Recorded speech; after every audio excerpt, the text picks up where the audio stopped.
Hey, this is Kristin, And this is Ashley. and this is 1,000 Miles of True Crime. Hey, Kristin. I know you're covering a very important case for you, maybe the most important case when we started this podcast. So tell everyone, what are you covering? Yes, I am. If you guys remember episode 3, when I covered Ariel Castro, I mentioned my childhood friend, Rachel Mellon Skemp, who went missing January the 31st of 1996. I will be covering her case today. So how did you feel researching the case? Man, initially when we started this podcast, Ashley, you remember I was like, I wanted to cover this case so badly, but I felt like I had nothing. I had no information, nothing to go on to cover it as far as research and whatnot. Well, this time things are a lot different. So I'm feeling a lot more confident on the research that I did and the coverage that I have. And also, I was fortunate enough to be able to interview Rachel's childhood friend, Carrie. And I also have some other anonymous sources. So that's definitely been a game changer for coverage on this case. Ooh, this is intriguing. Let's jump in. All right. So my friend Rachel Mellon Skemp went missing on January the 31st of 1996. Like I said, totally wanted to cover her case as a missing person. Just honestly, because I just want to know what happened to her. And I feel like myself included, but a lot of other people are really confused and really can't understand why or how someone can go missing from their own home, literally or basically just completely vanish.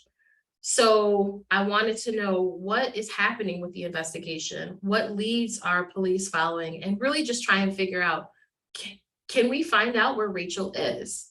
So today I'm here to tell you about her, my memory of her, what we do know, and then some information I gathered, like I said, from the interview with Carrie. Carrie was gracious enough to let me interview her, and she shared literally everything that she recalled from that day and onward.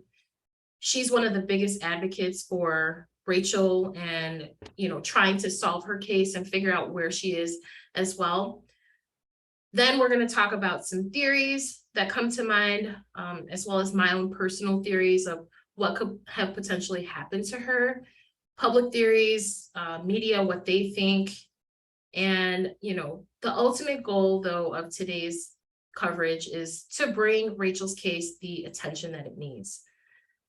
I know her loved ones want answers. I want answers. We just really want to know what happened. And I'm going to start by saying this case is still an open investigation to this day. So some names will be omitted out of respect of privacy. So I'll just go, excuse me. I'm so excited. I'm sorry.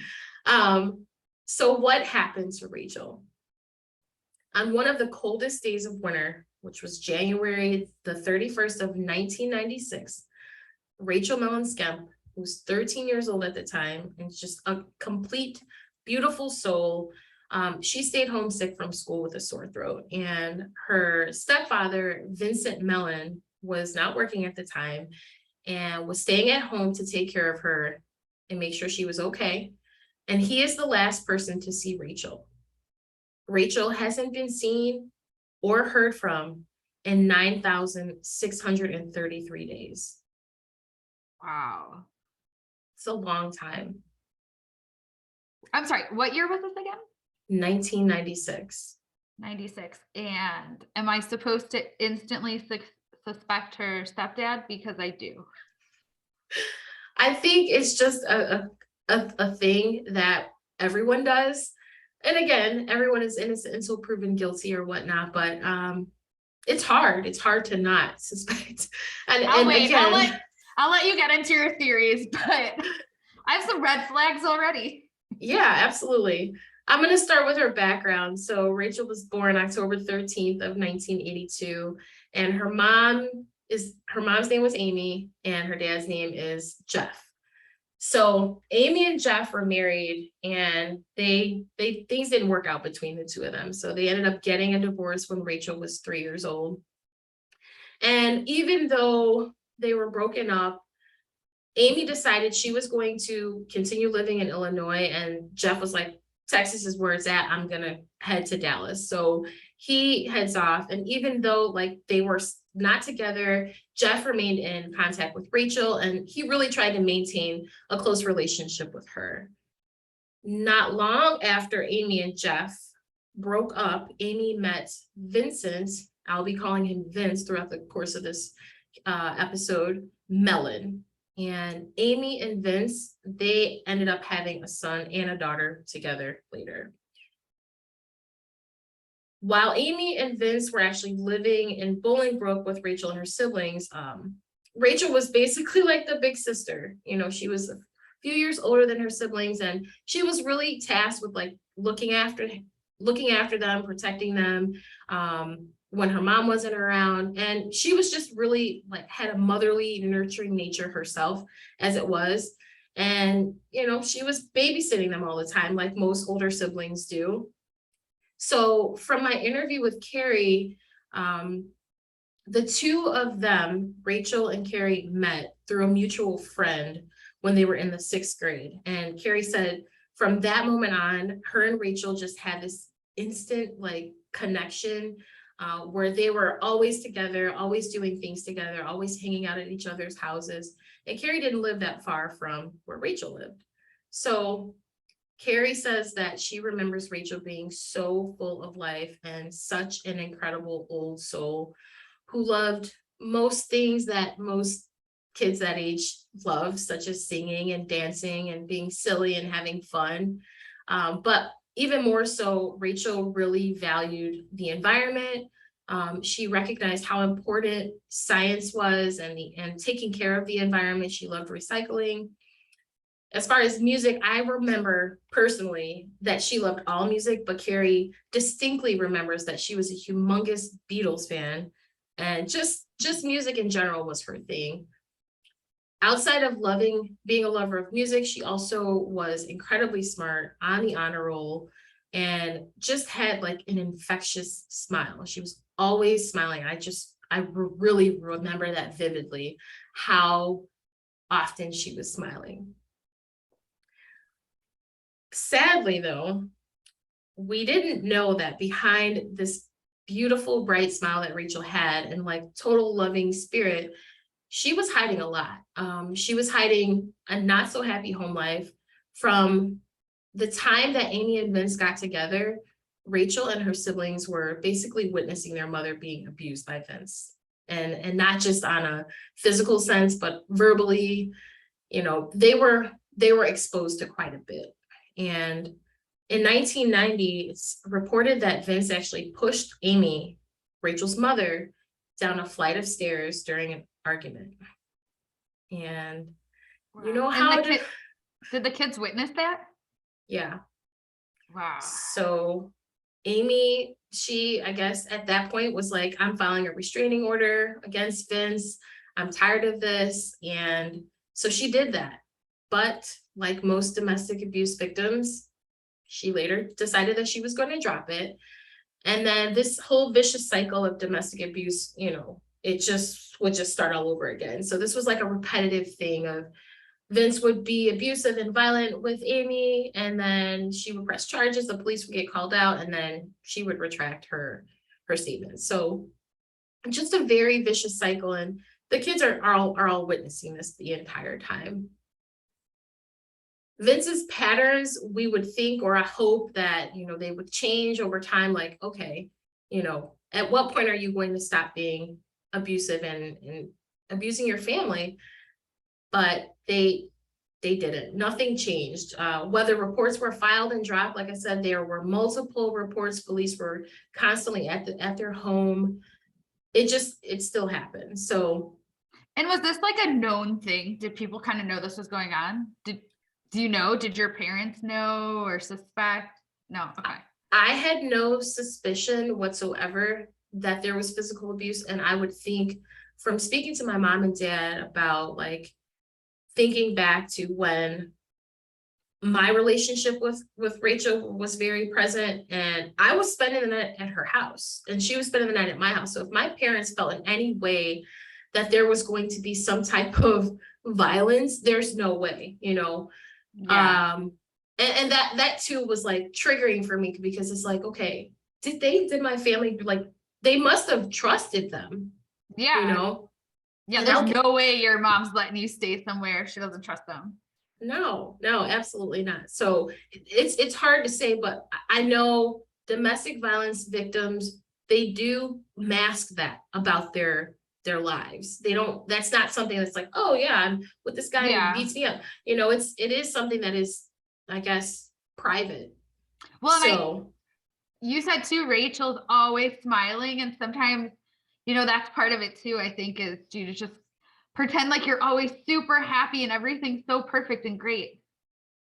yeah, I mean, she totally, I feel like she was doing that, looking at it from hindsight.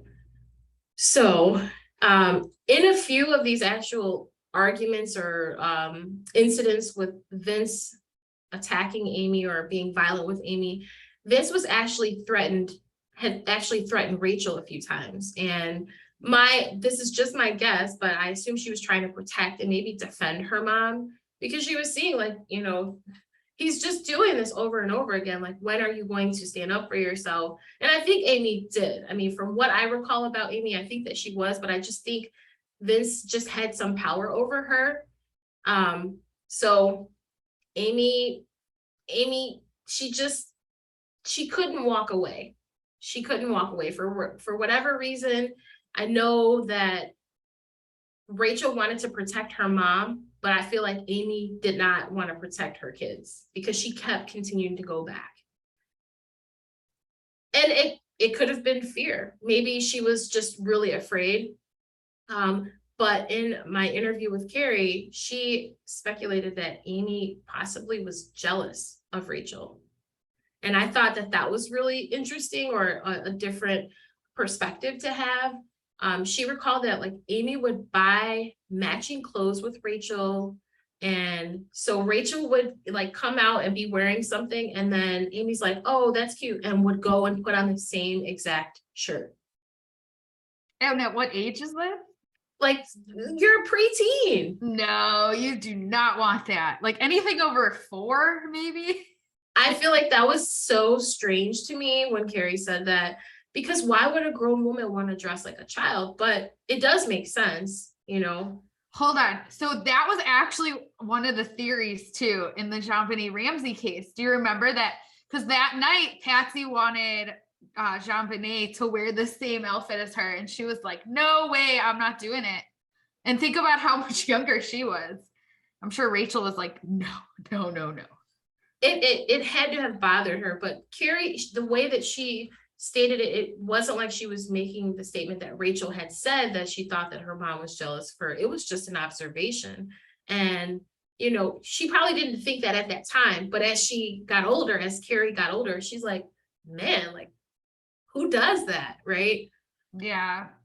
So Carrie also said that Rachel never insinuated anything as far as abuse from Vince, but that it was obvious and evident that Vince made Rachel uncomfortable, and she clearly did not want to be alone with him. Carrie said, and I agreed with her, like, we both kind of talked about this, if we missed subtle cues that Rachel may have been trying to tell us something was going on at home. And that's hard for us to digest or really process, because when you're young, you look over things like that. Your mind doesn't go there. You're just so innocent that you would never think that something like that would happen, especially to someone that but we both feel that weight of, was something going on? Plus, with the way she was acting and how you're saying she was always smiling and stuff, like she probably didn't want you to know. It may have been, like, you're right, it may have been something that she was embarrassed about, maybe, or, because again, I don't know if the whole neighborhood knew about the abuse that Vince was inflicting on Amy, but if they're seeing cops there, you don't want to broadcast. It's like, if they see the cops, that's one thing, but you don't want to just be out sharing. Well, my stepdad got arrested last night for pushing my mom down the stairs, you know? Plus, I'm sure her parents are probably telling her not to say anything. Oh yeah. I do that with my kids. I'm like, look, we're going over here, sit down, be quiet, don't say anything. You know, we all are guilty of it. So I'm sure I would not put that past them. But just experiencing the loss of someone in the physical, like Rachel not being physically here for me to see her or touch her, or like in all these years, that has really made me aware and overly sensitive to situations where I always want to leave myself approachable in any situation. When I'm around someone, I want you to feel vulnerable enough where you can come to me and tell me if something's wrong, you know? Which is so funny because I know so many people in the office, for example, that you're not super close with that would just like spew out all of their drama and their secrets. And so I just think that's hilarious that I think it's working is what I'm saying. I think I've overshared a few times with you.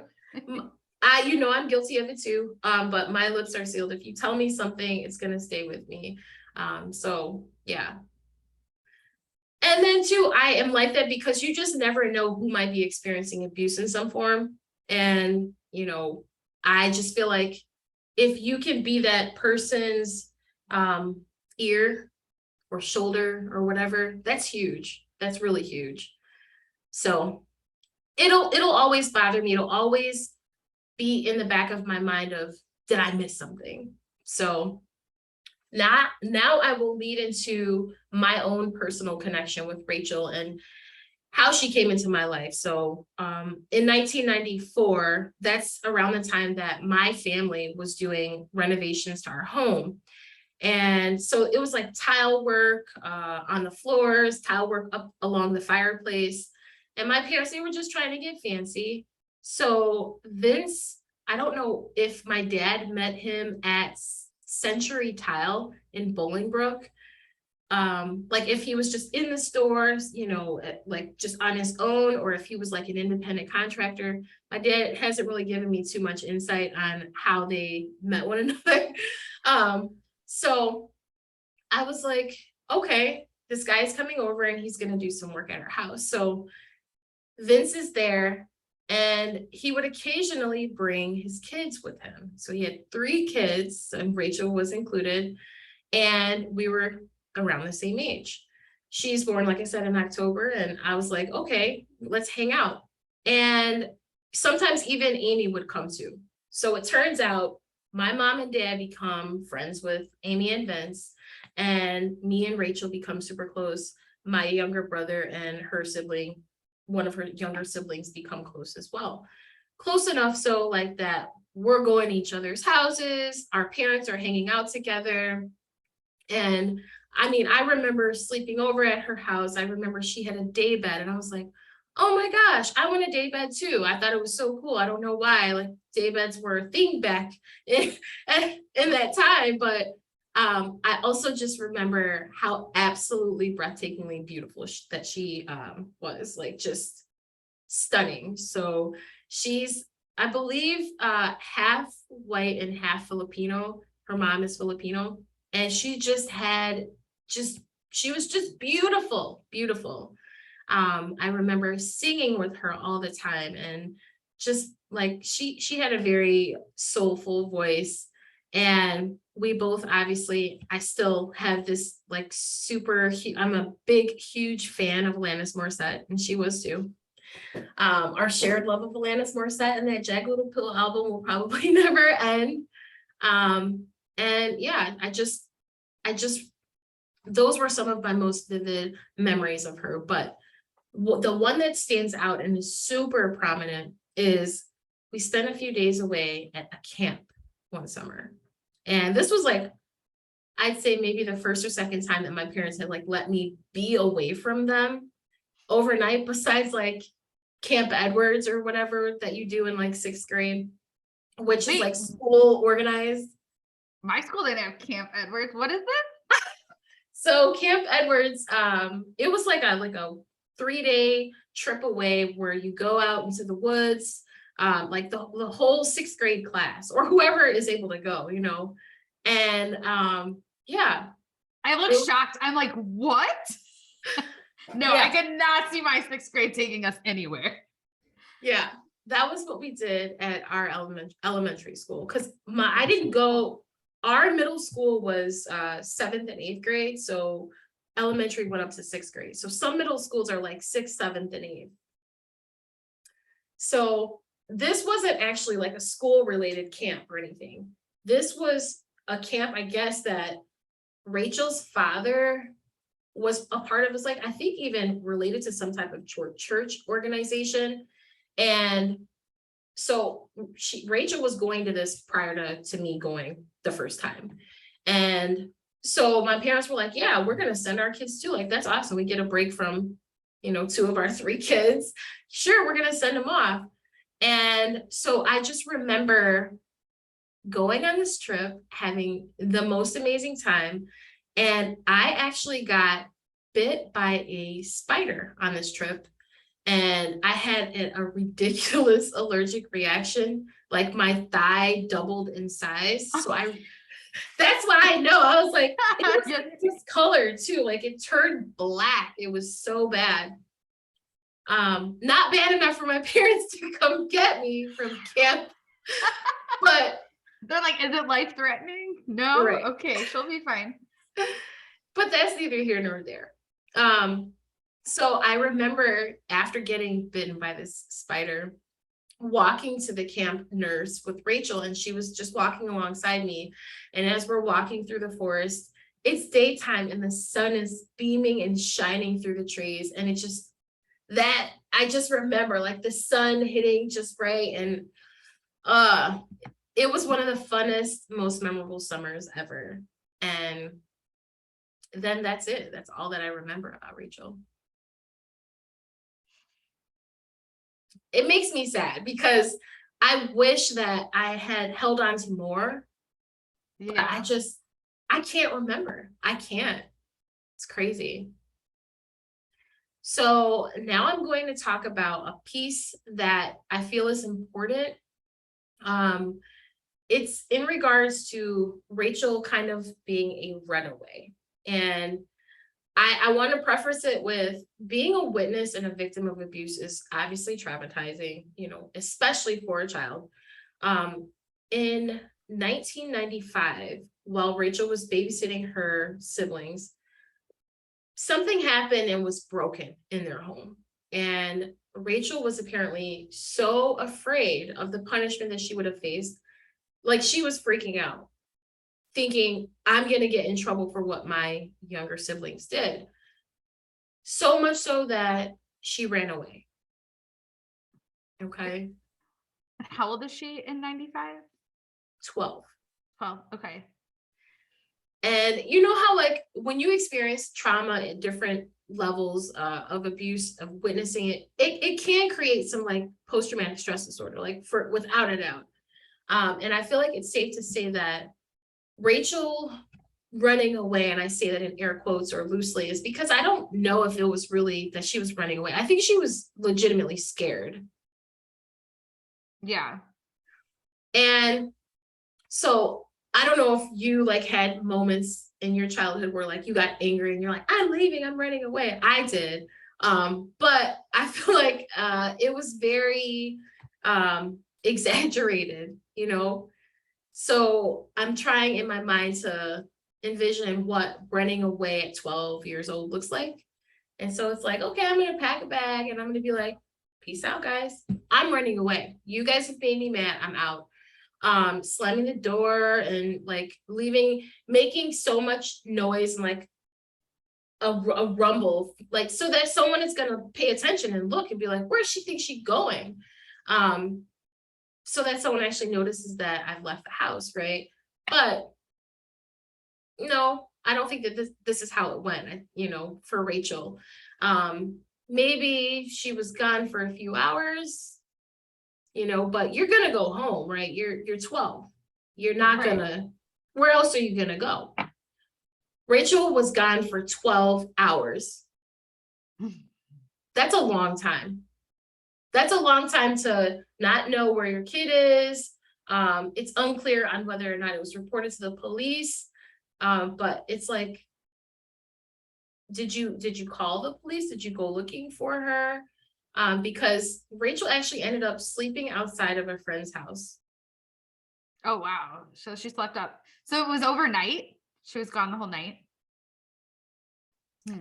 That could have hurt. I actually almost hurt her if they did report it, because now she's labeled a runaway. Ooh, that's a good point. And then too, if you don't know the laws, or if you do know the laws, you're not going to call because you don't want that strike against you or them. So it's unclear. It's literally unclear on whether or not they filed a report. It was just noted that they stated that she had run away before. So I respect her though. 12 hours at that age, like that's headstrong. Like, and instead of just going home, right? She was still too afraid to go home after those 12 hours because she had to call her grandparents. Not even her, she called Vince's parents to come get her to take her home. Like she was like, I'm not going home by myself because I'm terrified. wow, that says a lot. Yeah, this is really the only incident that I could find like of Rachel running away is this of her friend's account of her sleeping outside of their house and then calling her Vince's parents the next day to like come get her. So when Rachel actually disappeared from the home on January the 1st of 96, it's not, I guess, alarming that it may have been speculated that this was just another instance of her running away. But I'm gonna like push the limit on that and say I don't think that is the case. I don't think this should be categorized as she was a runaway, so she just ran away again, you know? Yeah, I mean, you'd think she would have popped up at least once in the last 9,000 days. Exactly. And then too, I'm factoring in, it was super cold outside. She left with no coat, no shoes, like nothing to protect her from the elements, and cell phones. It's 96, so I doubt that she had a cell phone. Internet was nothing like it is today. I mean, there was like when I checked, like 100,000 websites at that time. That's nothing in comparison to And they were all chat rooms, I'm sure. So I just feel like, was there any other evidence that this was just another case of a runaway? So now I'll talk about the day she disappeared, or the day before rather, because that's really kind of where it starts. On January the 30th, which was a Tuesday, Rachel's at her middle school, BJ Ward, and she's already not feeling well. She's already feeling sick or whatnot. And she's upset, visibly upset, like crying at her locker. And her friends are like, what's wrong? You know, why are you crying? What's going on? Like, talk to us, tell us what's going on. And Rachel did not tell them what was wrong. She did let them know that something was wrong, but she just was like, I'll figure it out on my own. That is like the biggest question mark to me of what was she crying about? Yeah. The day, you know, on January the 31st, which is the day that she actually disappeared, she did not go to school. She stayed home because she had a sore throat. So I'm just going to kind of give you a timeline or an outline of how that day went, how January the 31st went, as far as we know it from accounts of the people that were there. Her siblings, she had two, went off to school around, I'd say 8 in the morning. And then her mother, Amy, heads off to work. Vince, he's going to be staying at home with her because he isn't working at the time. He's unemployed. And so he's like, I'm just going to stick around and keep an eye on her and make sure she's good. And so what is the second biggest question mark is what happened that day after Amy left for work? Rachel's father, and this is after the police got involved and everything, he reported to the police that on this day, Rachel made a phone call to her paternal grandmother. And so, like I said, Jeff lives in Texas, his mom lives in Texas, at around 10:45 in the morning. This is a very short phone call. It doesn't last much longer than 5 minutes. Rachel was basically calling her grandmother to say, you know, thank you for the Christmas presents that you sent. And then, you know, like whatever other small conversation was had, if very much of any. And for whatever reason, I don't know why, Rachel wasn't allowed to talk to her paternal grandmother. Like that was a rule. You're not allowed to talk to your biological father's mother. I could not tell you why. Like, I don't know if that was Amy's wishes, if that was Vince's wishes, but the phone call happened. And so Rachel's grandmother did say nothing seemed out of the ordinary, aside from Rachel got really quiet towards the end of the phone call. And so her grandmother was like, is he there? Meaning Vince. And Rachel said yes, and then the call was over. Interesting. What an interesting day to choose to call too. It's alarming because it makes me wonder, was she just waving a flag like, help me, somebody, and I can't like verbalize it, so help me, listen to my silence and help me. Well, yeah, I wonder if was that like the catalyst that somehow took something over the edge, or was that her asking for help? It's sad because I don't know if we will ever know. Yeah. Because now could be both. She could have just said something like it was getting really bad. But now this is it. That's all we have left of Rachel. That's it. That is the last call that anyone other than Vince had with Rachel. And after that is only Vince's accounts or Vince's recollection or Vince's claim of what happened. So after that call ended, Vince's account, because like I said, that's all we have. He said that he and Rachel played video games for a while. And then Rachel decided she was going to take a nap. We don't know what time that was. It's like at an unspecified time. And then at around 2:30 in the afternoon, Vince decides he's going to take their white German Shepherd Duke for a walk. Now, remember what I said. Remember how I said it was cold? Do they have a yard and stuff? They do have a yard. Okay. It was negative 21 degrees outside. Because yeah, if you have a yard and you're not doing it. I live near a bunch of condos, so I would see these poor people walking their dogs in below 20 weather all the time because they don't have yards. And that's insane, and that really sucks. But if you have a yard or any way to not walk your dog in negative 20 weather, you're not doing it. You're not. And I have a dog too. I can't walk right now, it's like 98 degrees outside. There's no way I'm taking my dog for a walk. So if it's hot, you think I'm going to do it in the cold? And you know I don't like the cold. No. That's a good point. The dog's not even going to want to be out there for an extended period of time, right? Well, never mind. What kind of dog was it? It's debatable. So you have a point, right? My dog, she's a mutt. She's not going to want to go outside. And if she goes outside to do her business and to come right back in, she's not going to want to be walked. But I did try and recall if their backyard was fenced in. I couldn't remember. I checked on Google Maps, to see if there is a fence now, and there is not. So, but I agree with you 100%. Most people, and even on my interview with Carrie, I asked, like, were they dog walkers? Was that like a thing? Because we walk our dog, but not like consistent, not like regularly. But our dog she doesn't like to be walked. She's like a house dog. She's like, I'll go out and do my business. Yeah. And I do remember my dad saying Vince did love his dogs. Like I guess he had a number of dogs over the course of my dad and his friendship together.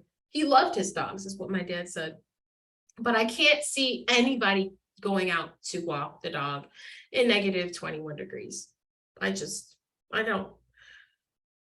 Even more astonishing is before Vince decides to take Duke for the walk, he leaves the door to his house where his 13-year-old stepdaughter is sleeping unlocked.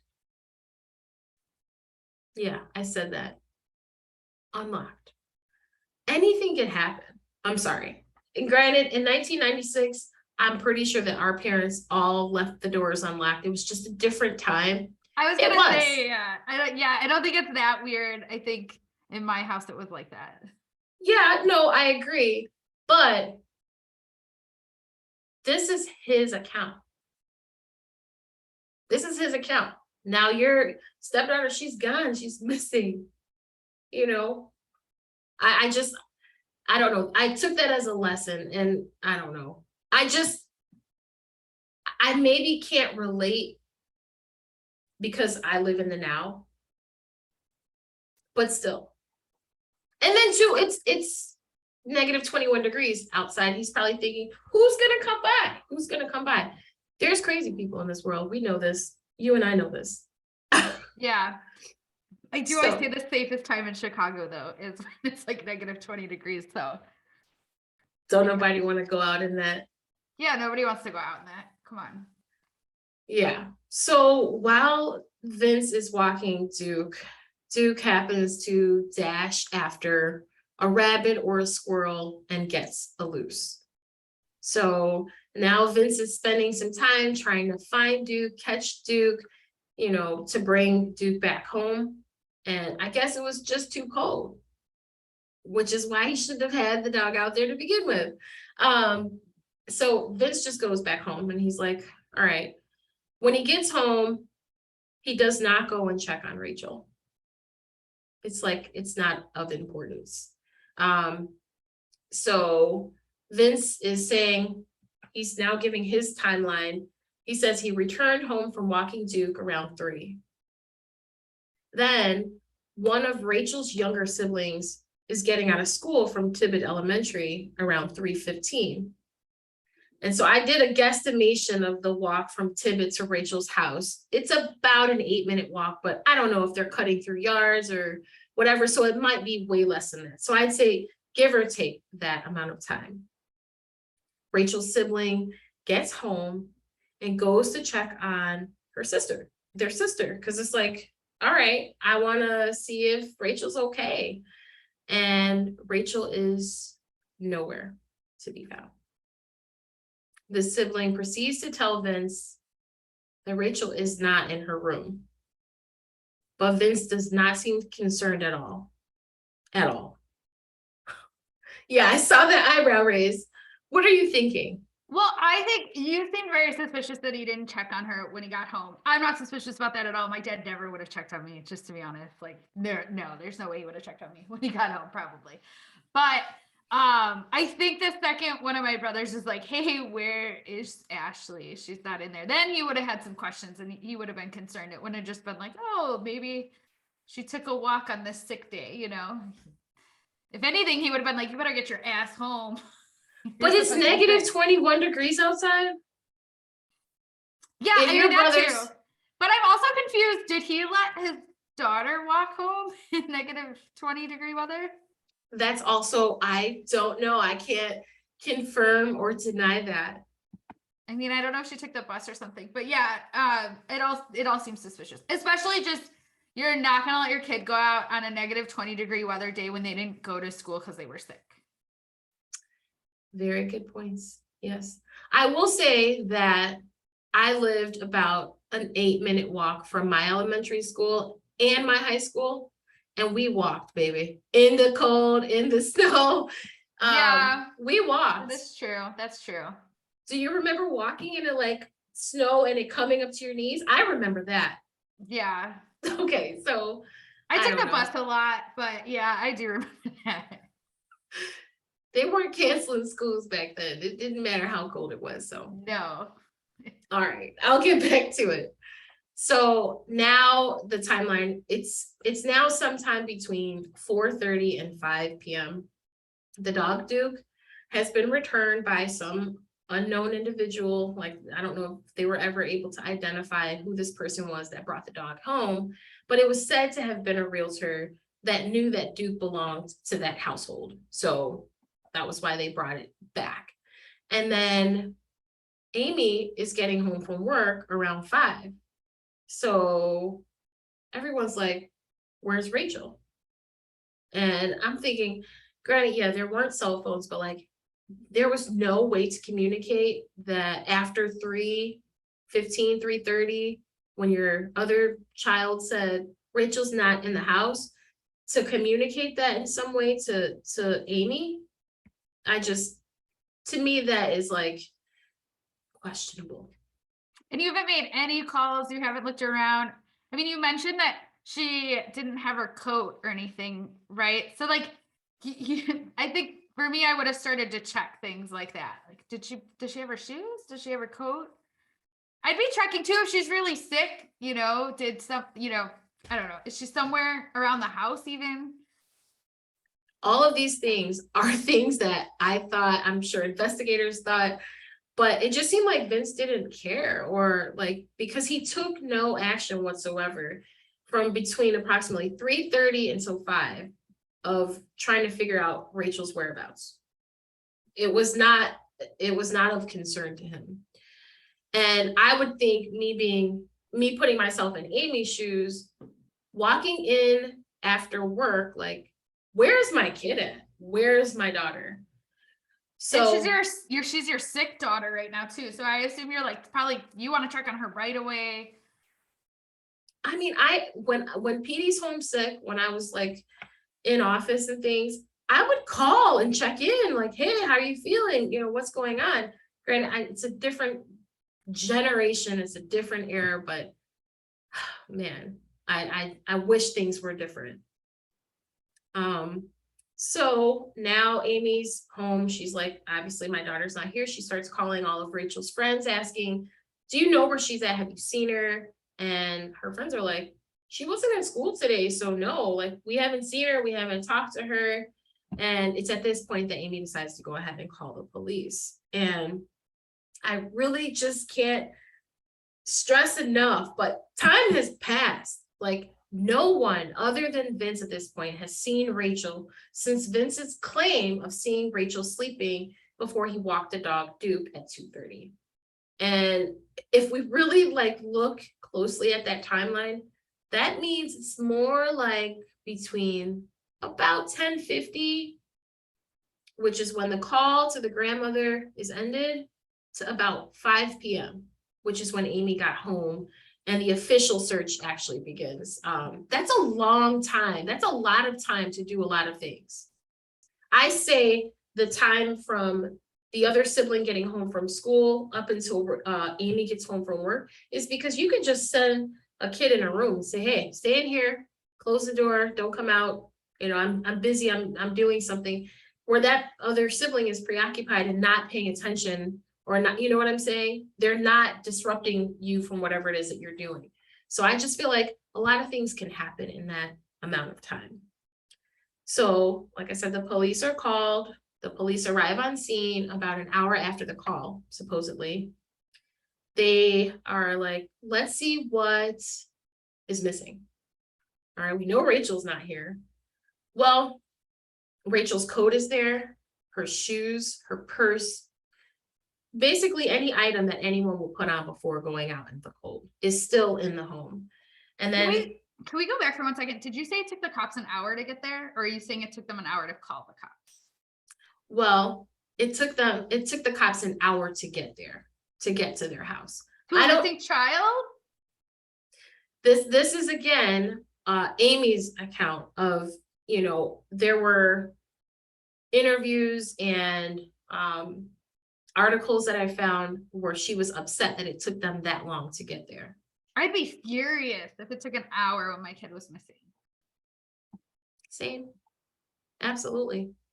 But again, like I said, it was cold. I don't know how much snow was there. I was trying to go on dark skies to try and find like the historical temperature, exact temperature, and if it was like a blizzard or something that day. But I wasn't able to go back that far. The furthest back it would go was like 2012. So that just goes again to show you how long it's been. So, like I said, all her stuff is there. The only thing that is missing is her blanket that she was like sleeping with and 2 pillows. So she's got on sweats, a sweatshirt, sweatpants, and slippers, and a blanket and 2 pillows. Those items are gone. Where are you going with that on? No, you're not getting very far at all wearing that in negative 20-degree weather. Absolutely not. So then police are like looking around the house to see if anyone's tried to break in, if anything like that has happened. And maybe there was an intruder, but the door was unlocked. So no one, even if someone was acting as they were intruding, the door being unlocked, you know, they found out there was no intruder. There was no signs of a break-in or anything like that. What they did find though is that Vince had visible scratches and cuts on his arms and hands. Let me guess, from the dog, from trying to get the dog away from the rabbit. Is that the claim? That would have been a applicable explanation, but no. He actually said his explanation was he was working on his car that day. Oh, that's a perfect day. The negative 20-degree day. Mm-hmm. What I would want to know, and I kept playing over and over again in my head, is what other probing questions did the police ask after Vince said, you know, I got these from working on the car? Like, was working on his car a hobby? Were his fingernails dirty? What type of work was being done on the car? I know when you work on cars, you can actually get cuts and scratches on your hands and arms. Like it's a thing, but it just depends on what type of work you're doing. So those would have been my, you know, continued questions of, okay, and then this, and then that. And then two, did the police look at the car to confirm if what Vince was saying was true? You know? So you're saying they just believed him with everything? It sounds like it initially. And then that's a crucial time to like swab for DNA. Did they swab his cuts and scratches for DNA, you know? Or did they just ask the question and take his word for it? I could go on with that whole thing of I was searching for pictures to see the actual scratches and cuts because I would have assumed someone took pictures of that. But that's evidence I, you know, obviously couldn't get my hands on. But those are things that it's like, okay, did the police ask this? You know, did they search the entire house top to bottom? Every inch, every corner, behind every door. You know what I'm saying? I don't believe that on that first day that it was being taken that seriously. Or no, I can't say that seriously. I don't think that they were as alarmed as they should have been. And that's just unsettling in itself. I mean, it took them an hour to get there. It doesn't sound like they were too concerned at all. And it's cold outside. They probably don't want to be outside searching for, you know, a kid, you know, that they assume probably ran away. It's all the things. But even Rachel's dad, Jeff, he mentioned in an article that I read, and these are his words, and I quote, "I think that if the police searched their garage that night that they first got called there, especially knowing how many times they'd been called to that house, if they searched that garage and opened up the trunk of that car that didn't run, I bet they'd find her right then and there." That is from Rachel's own father's mouth. Those are his words. I don't know. I do think he had time to get rid of the body, so he probably would have.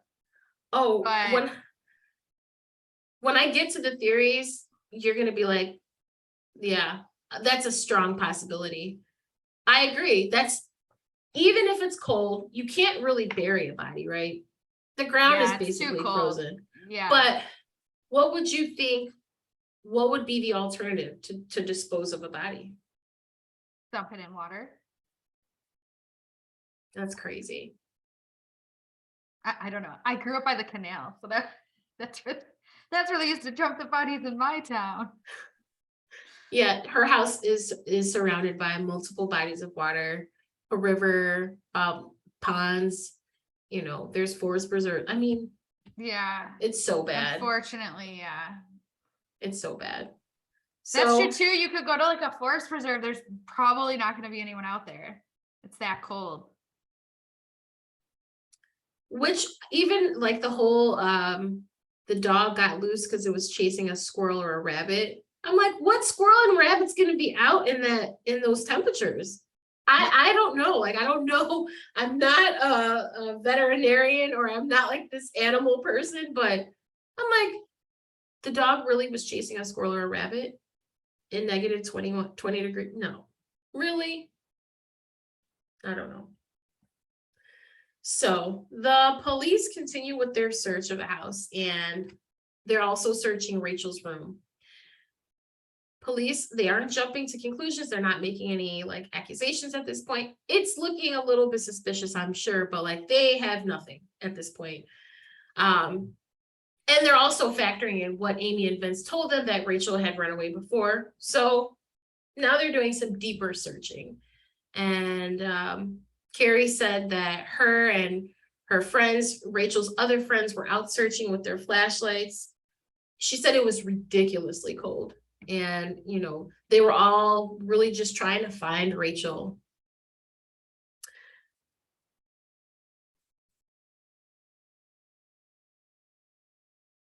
But they were searched out. ATVs were brought out and everything.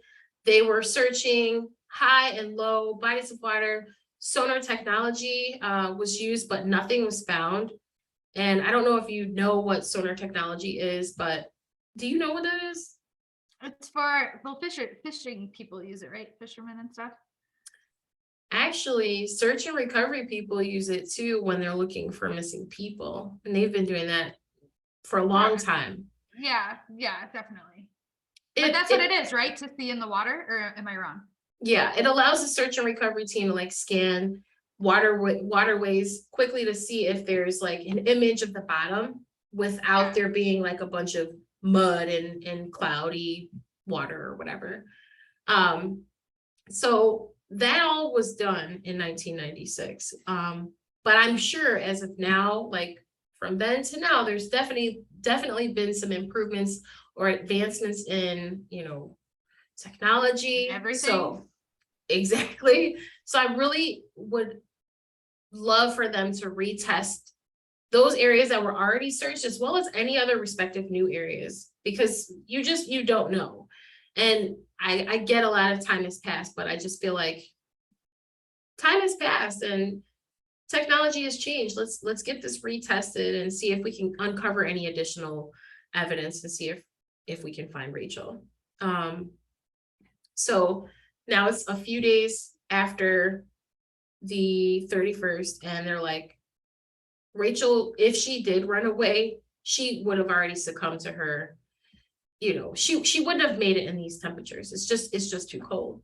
And I am curious as to how Amy reacted to this news from the police. Like, they're basically telling her, Rachel, if you're saying she ran away, she's probably gone.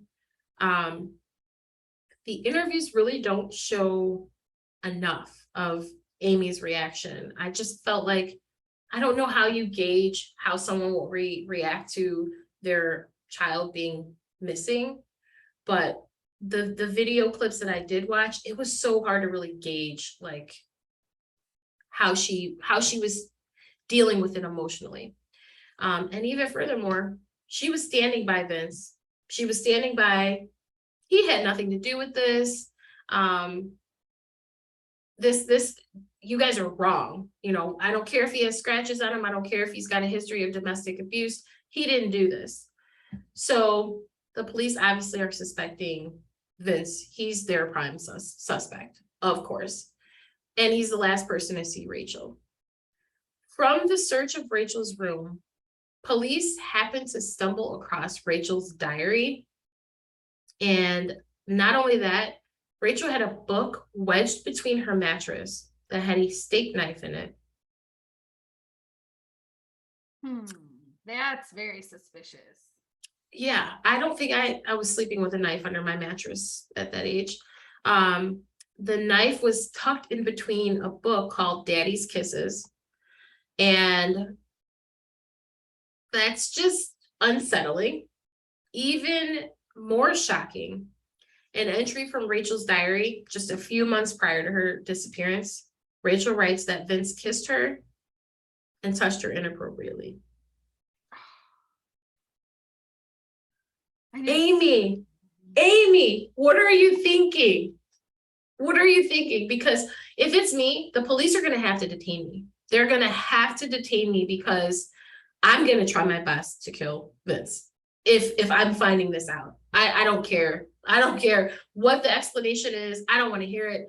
I'm coming for the guillotine. But oh my God, I just went back to her crying at school and saying I just have to figure it out myself. I wonder if all of that had anything to do with it. Honey, the theories, they can run rampant. They can run so rampant. So Vince obviously is in the hot seat with Amy too, I'm sure, but not just with her, with the police. And he's interrogated multiple times. He's now taken multiple lie detector tests, which of course are not always accurate. He failed them, all of them.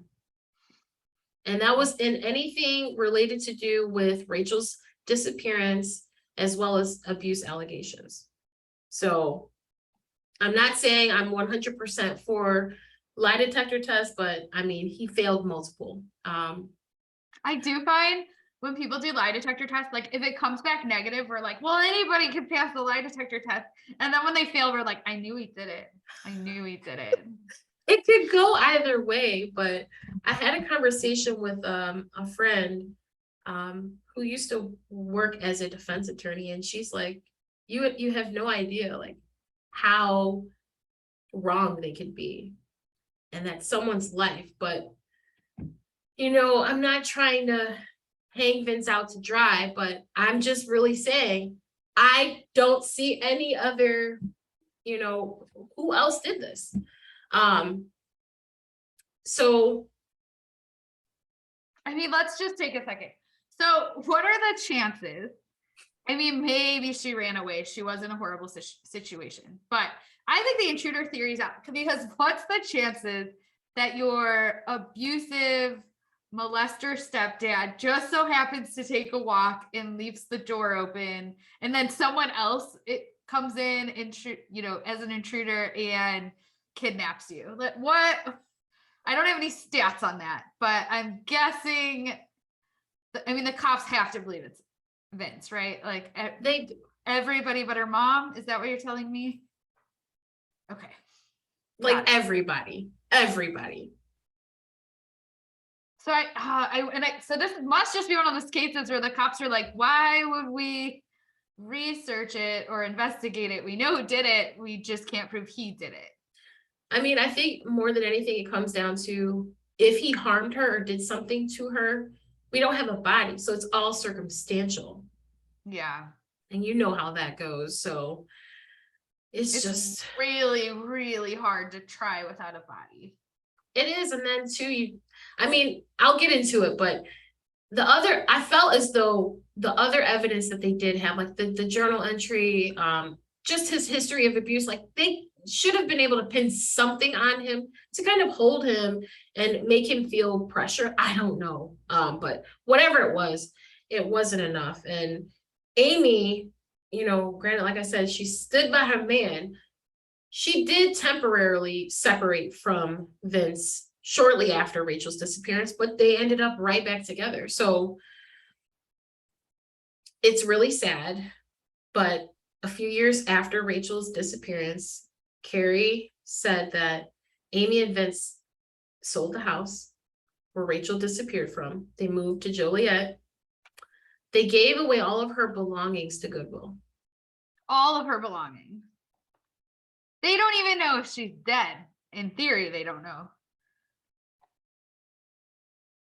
They carried on with life as if it's I'm torn because it's almost like I feel like, does Amy know where Rachel is and she knows that she's safe and that's why she's able to just carry on? Or is Amy displaying this way of grief or whatever she's displaying because that's just her way of coping? Like she just has to like shut it out. I don't know. But just think about it. Like, okay, you don't live with your oldest son doesn't live with you anymore, right? Do you have anything of his? Oh my God, yes. Like you moved across the country. He's alive. He's well. He's accumulating more stuff, but you still kept his, you know what I mean? So even if she knew she was safe and she was alive and that, you know, I just think she would still keep something because she'd still miss her like crazy. So I can only say, do I know that she kept any piece of Rachel's, you know, memorabilia?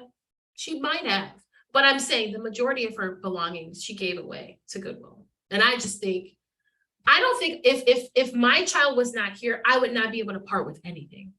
I would not be able to part with, I don't know. Maybe that's something like as you're grieving, you have to, but I don't know.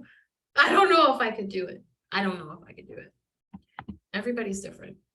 Everybody's different. Yeah, I don't want to judge. Yeah, for sure. It's hard not to judge though, right? It is hard though. Yeah.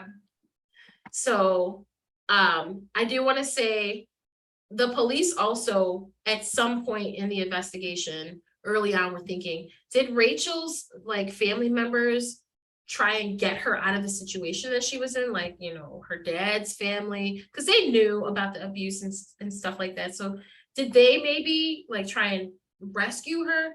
But it was a suspicious time for the grandma call, but nothing. They ruled it out. They ruled it out. They said there were no plane, train, bus, boat, like nothing. Her name was never found in any system. So that's ruled out. I had to throw that theory in there early because the other theories later is like, man, this is bananas. So 4 years now have gone by. She went missing in 96 and now it's 2000 and there's still no signs of Rachel. Police have not forgotten about Vince though. They're like, you are still under a microscope. We are still watching you. On January the 29th of 2000, Amy and Vince were back on the police's radar. And this is because America's Most Wanted actually covered Rachel's case. So when that case aired, or when that show aired, it brought all the media attention back to her case and started fluffing and ruffling things back up, which I'm hoping happens with, you know, us covering the case as well. So he, you know, like I said, they're brought back in and Vince is ordered to give samples of blood, saliva, and hair. They have his DNA now. They were actually also interrogated on a secret grand jury. Okay. But no charges were filed. No, like nothing ever came about. I assume it was to avoid double jeopardy in the event that they were to make progress in her case and then have already tried him and they found him not guilty and then, you know, so, but more importantly, they have Vince's DNA. This next piece is going to be an interesting fact that I think is going to shock you. It'll be short and sweet. I learned from an anonymous source that I interviewed. Drew Peterson was one of the officers working Rachel's case. And I know you know who that is. Yes. It took me a second, but yes. If our listeners, go ahead. No, go ahead. Go ahead. If our listeners don't know who Drew Peterson is, he was a Bolingbrook police officer for a long time. Like he had been on the force since like the late 70s. Very corrupt cop, super petty, like corrupt as hell. Drew was actually convicted of murdering his third wife, Kathleen Savio, and covering it up. All right, so he was like free man for a long time, and then his fourth wife, Stacey Peterson, who he married when he was 49 and she was 19, she went missing October the 28th of 2007, and because of her disappearance, it actually like flared up. Well, what happened to Kathleen Savio, his third wife? Drew was, I'm telling you, a dirty, dirty man. Okay. I just remember when he was getting all the news coverage, and do you remember this? And he was like going outside and talking to the media, and you were like, this guy's an asshole. He's nuts, and he 100% thinks he's gonna get away with it. I've seen him in the flesh at Bar Louie in Bolingbrook. And No it is, way! yes. He had a swarm of ladies around him. Oh, It was, God, of course. and this is after Stacey went missing. Just love a bad boy? I don't know. I don't know, but he looks scary. He looks scary. I'm not kidding. He's big, right? So he looks big in the news. I don't know. I couldn't tell you. One, I was sitting, like we were sitting down at like one of those circular booths, and he was like standing with girls around him. I mean, I could see his head clearly, but I couldn't really see his body. And I was just like, oh my gosh, what are they seeing that guy? Like gross, scary looking. He was so dirty. He even put a hit out on the state's attorney while he was in jail. Like that's how crazy this dude is. Another interesting fact. Drew and Vince both hung out at the same pub in Bolingbrook called Clementine's. So another strange connection. Drew's an officer on the case, and could they have potentially been friends with each other? Because they hung out at the same watering hole, and I don't know. Like there's been speculation that Drew had something to do with the cover up or her disappearance. It's speculation, but I just found that to be very interesting, and I just thought I'd share. It just proves there was at least one dirty cop on the case, right? Are you familiar with Clementine's? Is this like a big bar or? So Clementine's, it's like a hole in the wall bar. It's I couldn't tell you what street it's on, but it's off of Boughton Road. I don't know the other cross street. Are you familiar with tailgaters? Yeah. Are you serious? You know tailgaters? Yeah. Okay. Yes. So it's right by tailgaters, like on the next, you know how tailgaters is in a strip? It's like in the strip mall that's the other direction, on the other side of the street. Okay. So like tailgaters is here and Clementine's is like here. So, okay, then I don't know. I feel like usually in like a small dive bar kind of situation, the locals the regulars do know each other. Absolutely, they do. Yes, they do. And two, it's a Clementine's, you know how tailgaters was like, there were all different races, all different ages of people there. You could find people old and young. Clementine's was more for like older people. It wasn't like a mix of, you know what I'm saying? So I wouldn't be surprised. I mean, I don't know. I don't want to say, people in low places hang together, but I'm just saying. Similar hobbies, is it? So police investigators are back to square one. They don't know where she's at. They've searched. They don't know where she's at.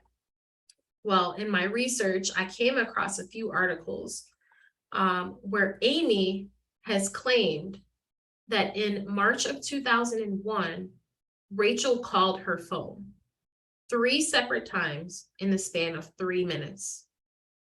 But this was never confirmed or validated. As far as like phone records or things like that, I don't know how capable they were to like track that or trace that. I don't know. But that was a claim made by Amy that Rachel called her 3 separate times in a span of 3 minutes in March of 2001. So if my daughter called me, you know what I mean? Like, I feel like I would be doing anything I possibly could to find her. But, you know, at some point, maybe you do just start to accept that maybe something horrible happened and she's no longer alive. But now if you've gotten these phone calls, like, aren't you doing everything you possibly can to get this out there? Wouldn't you be calling the cops constantly? Like, what can you do? My daughter's alive. She called me.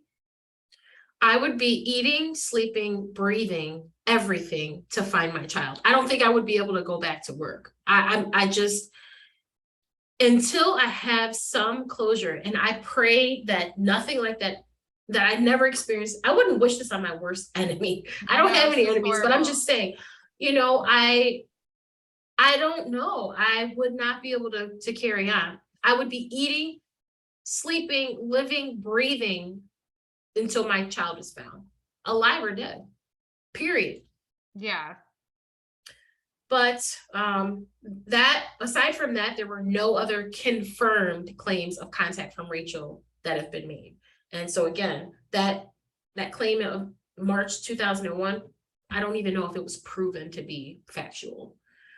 So where are Amy and Vince now? That's really what I wanted to know, because I actually, years ago, I couldn't tell you what year, but it was after the disappearance. I was at the Dollar Tree in Bolingbrook with my mom, and we ran into Amy. And it was very like, oh, my mom was like, oh my gosh, like, how are you? And, you know, she had spoken, and her and my father had met with Vince and Amy after the disappearance, but she, you know, they weren't still in communication, like they weren't hanging out or anything like that anymore.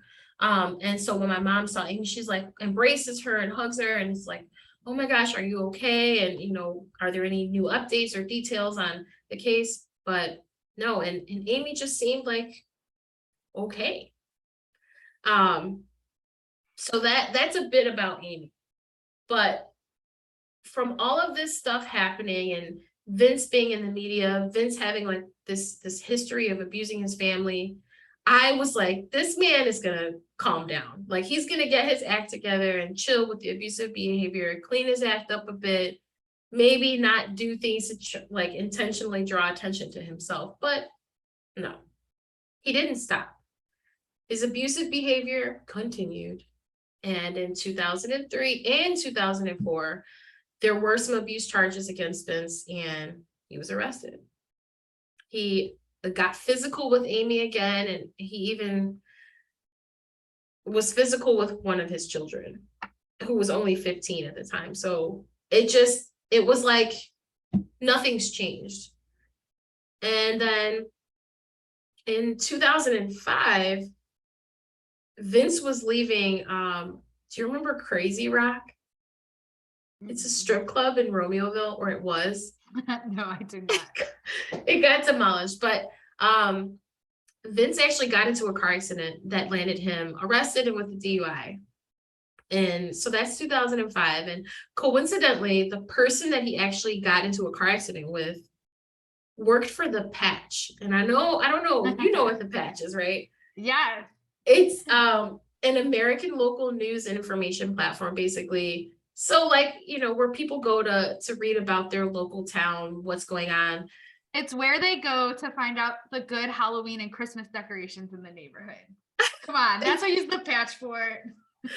There we go. So this person that he was involved in the wreck with was very familiar with who he was, with who Vince was, and was like, oh yeah, this guy, he's totally trashed. He's, you know, he's drunk. He give him a DUI, you know, throw him under the jail.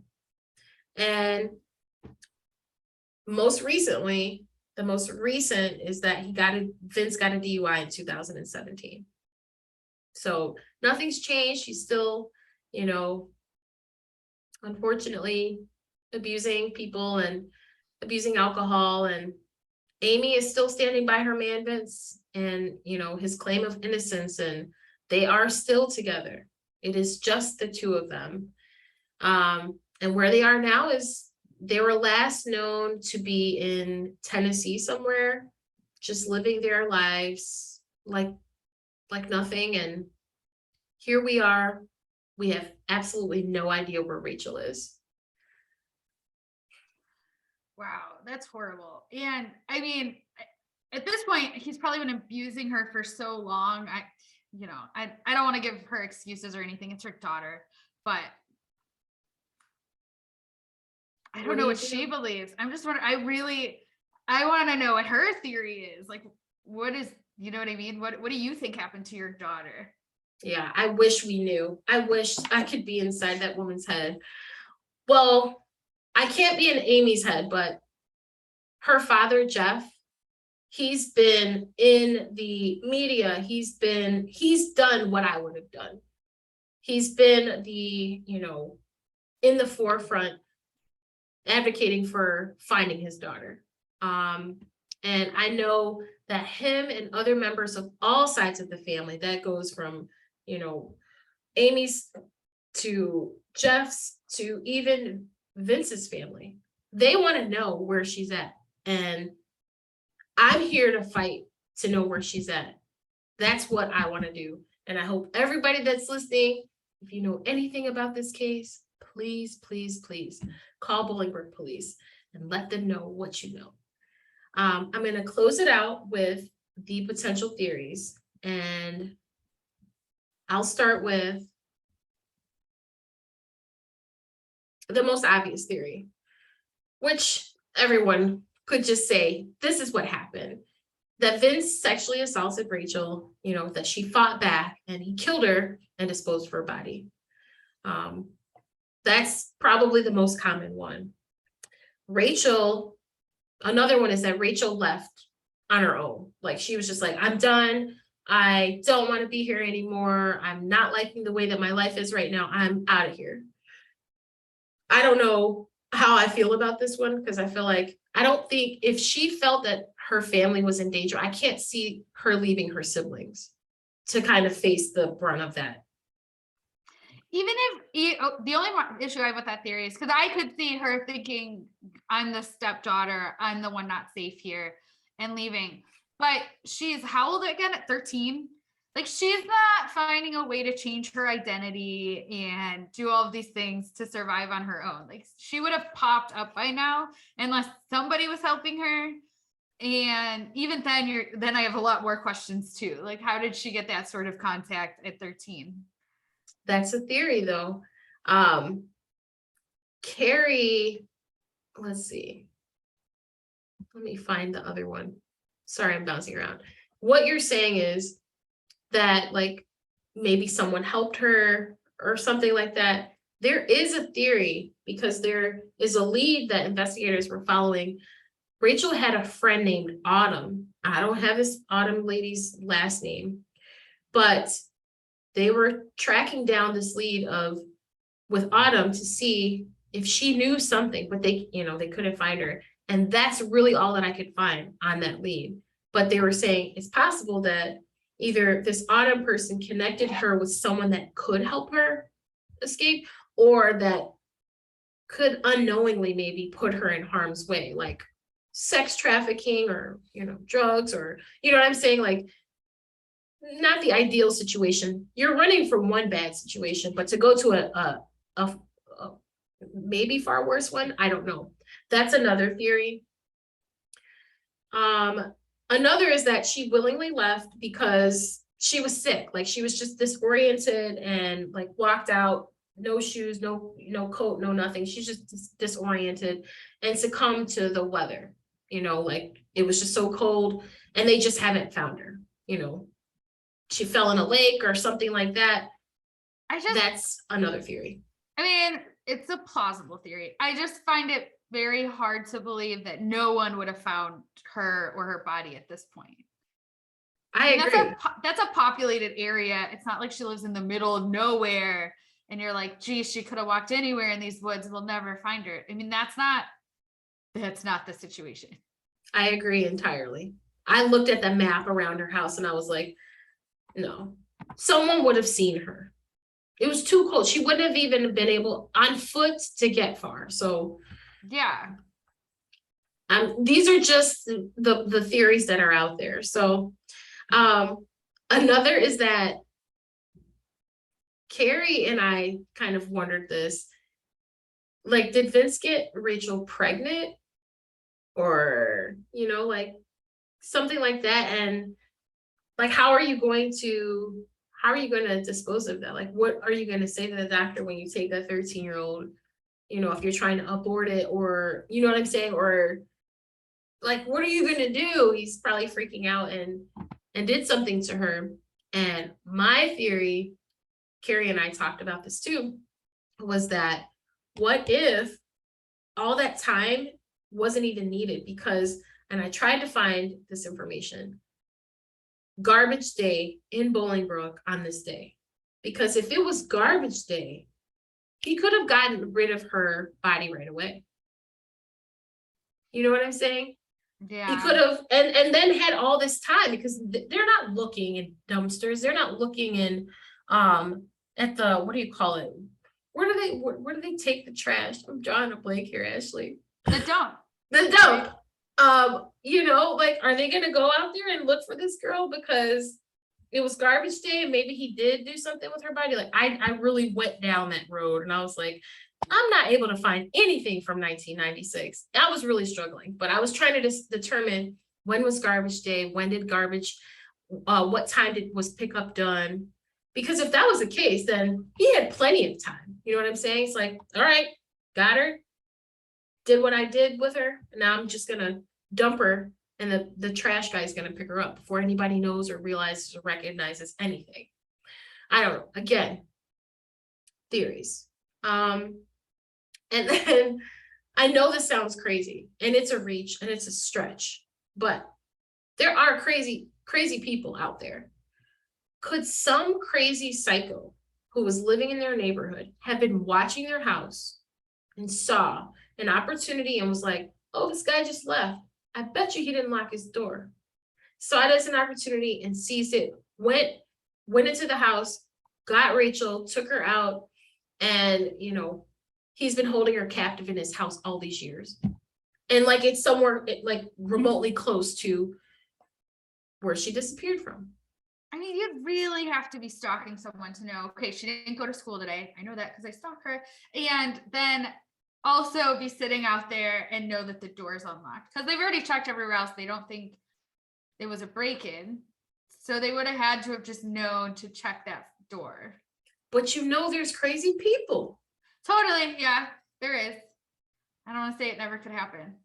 Right? We gotta factor in I don't know. Like I said, it's a reach, it's a stretch, but man, if Rachel's like being held captive in someone's house in Bolingbrook and they find her, oh my gosh.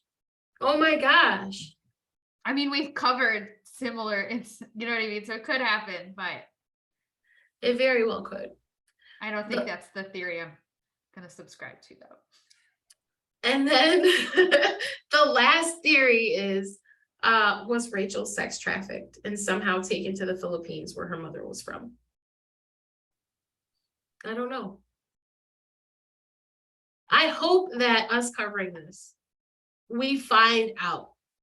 What do you think is the most logical theory? His name is Vincent. Is that what Vince? Is that what we call him? No, I'm sorry. I mean, I don't want to like point all fingers to him, and he may have just been having the most unlucky timing in his life that day. But I mean, he's got a lot of strikes against him. He's already abusing his wife. We have her journal accounts. He was already abusing her, and he's the only one with her, and she goes missing. I know, right? I don't know. So, and what's he's got next? Scratches on him. And I'm sorry, is there anything else? Like, he didn't confess, but he did fail the lie detector test. I don't know. I pray she's out there and she's alive and she left on her own accord and now she's doing something amazing. But I do too. That's what's next. Closing it out with this. What is needed to solve this case? Bolingbrook Police, what is it that you need? Tell us. Can we get sonar testing redone? Can other locations be sonar? Has or can DNA evidence be retested? What is it that we need? Those who love and miss Rachel, we want to know what we can do to help. So tell us. Let's find Rachel.